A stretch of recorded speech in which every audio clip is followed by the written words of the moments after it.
Mu da zuwa Dream Start Labs. A wannan bidiyo yana so nuna mana yadda ake cire memba yayin zagayowa. A misali, Isa yana so ya bar garin kuma yana so ya bar kungiyar.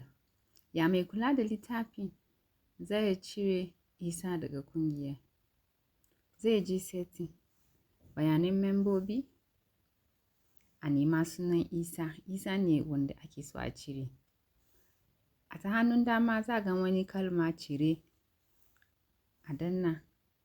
Yanzu wannan bayanan yana cewa dole a fara taro kafin a iya cire memba. Sai a danna a tafi a je a fara taro. Sai a zaba mai gudanarwa.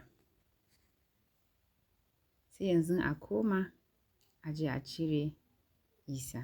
Setting, bayanan membobi, cire. Wannan bayanin yana ce mana wai idan aka cire Isa za a iya gan duk bayanan shi amma ba zai iya aiki tare da kungiyar kuma ba. Sai a danna a.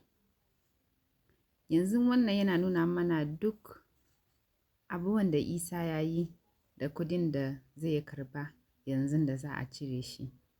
Sai a amince, a sake tabbatarwa.